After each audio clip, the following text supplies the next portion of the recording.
Hey, Laura J here with a meditation today. I wanted to guide you into the core of who and whose you truly are.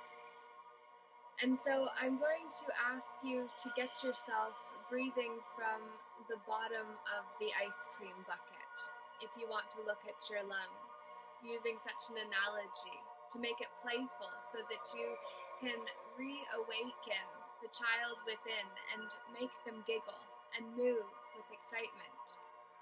And then it is an opportunity for you to see what else they like to do and to help them work through what previously we didn't have capacity to help them handle.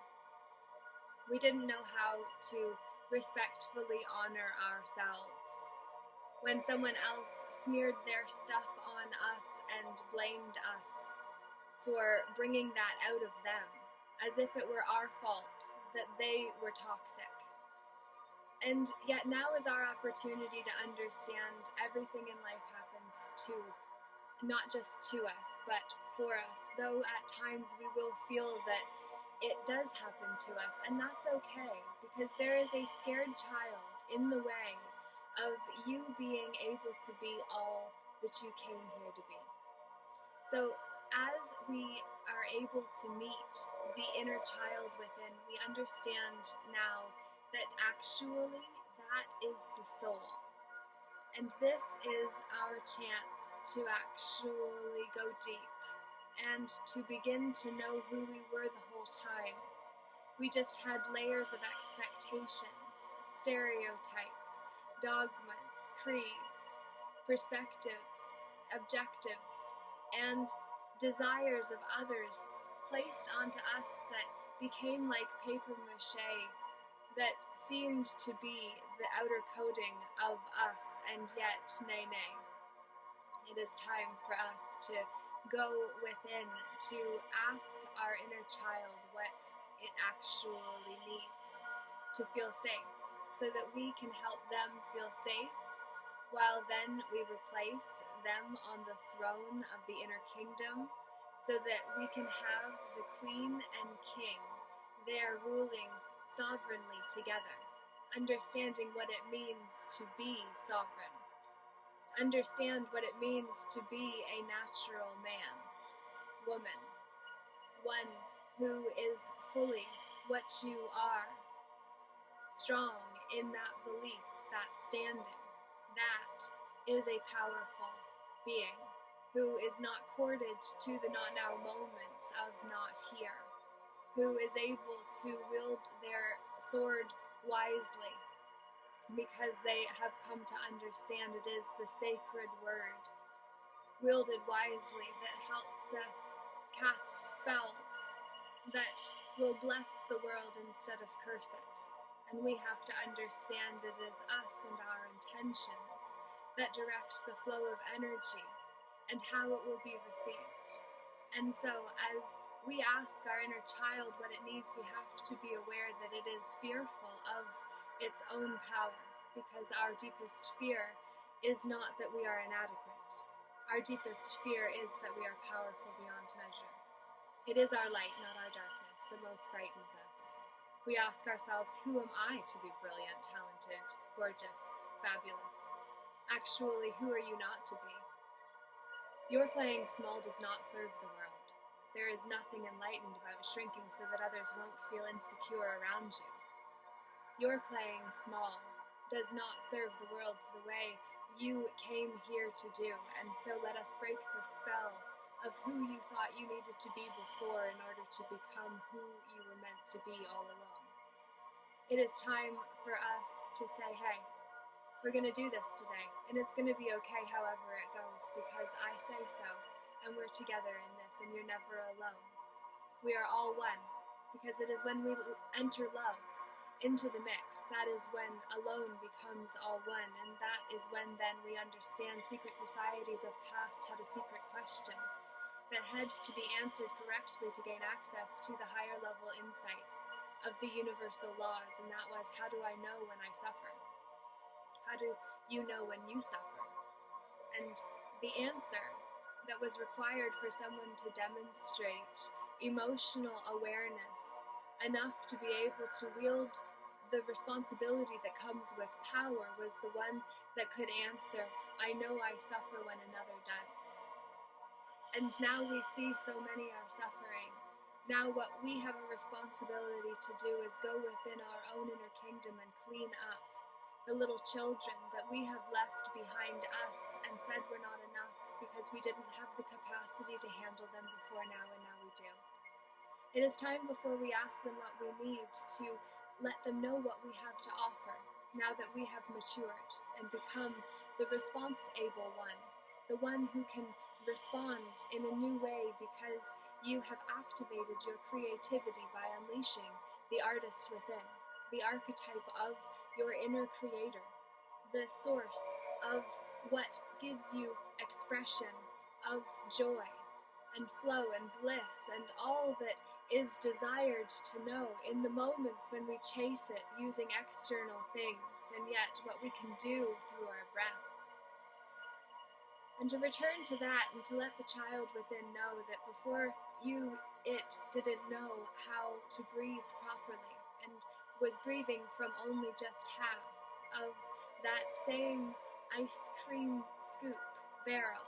And yet now we are saying, go to the bottom, my friend, all the way down, dig deep, and then swirl around so that then you fill all of you instead of just half.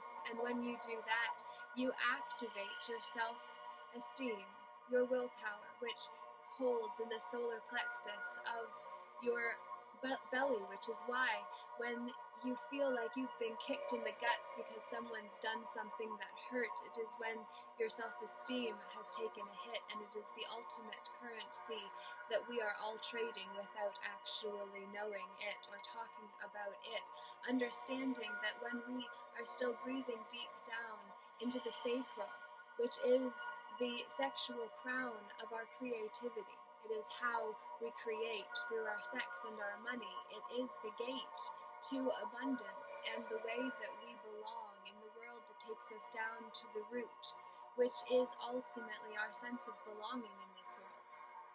And when we actually can breathe ourselves all the way down to the bottom of who we are, that is when then we bring ourselves back into the ring of the moment, because we are in the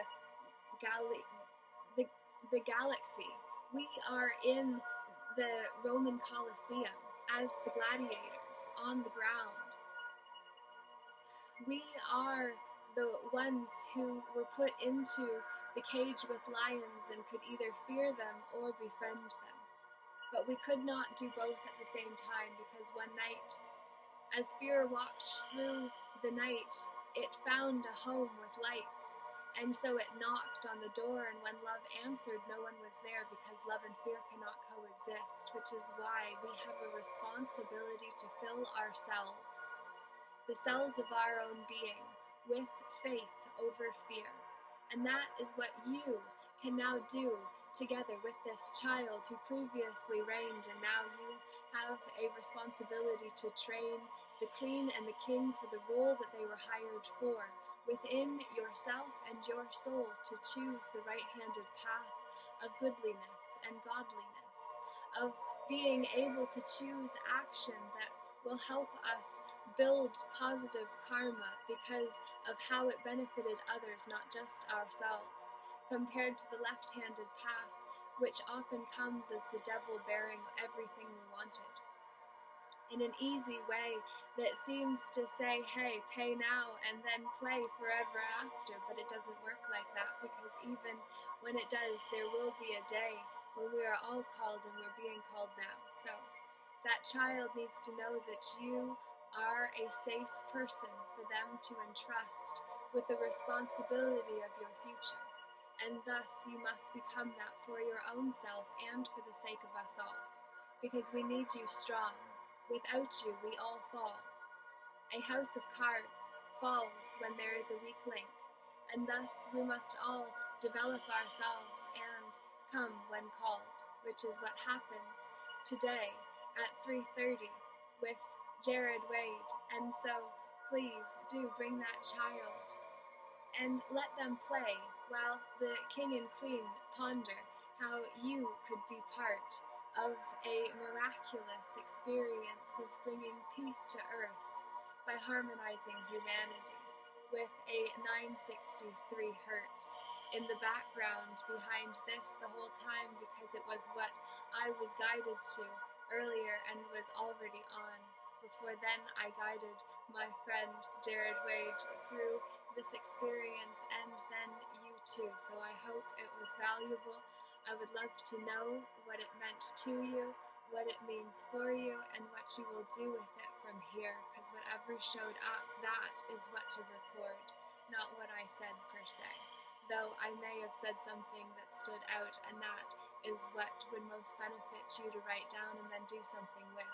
Because it is when action is applied that the law of attraction gives us what we truly show we want, through not just our words and actions and deeds, but also through our bank account balance and our schedule, because our priorities show up in those two places. And the question is, where are you putting your time, energy, effort, attention, and money? And how is that serving you? And how is that serving us all in the long run? The ones who are not here and cannot speak for themselves, how is what you are doing right now serving us all?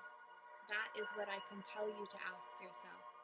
And to also know that if you are choosing irresponsibly to sell out anyone, including yourself, then you will be called to account for that too. And the child within you knows it and fears it, but there is no need to fear what you are willing to face. So we are here and look forward to gathering with you at 3:30 Eastern Time today, Tuesday, March 9th. Laura J. Namaste. The light in me honors. The light in you. Thank you.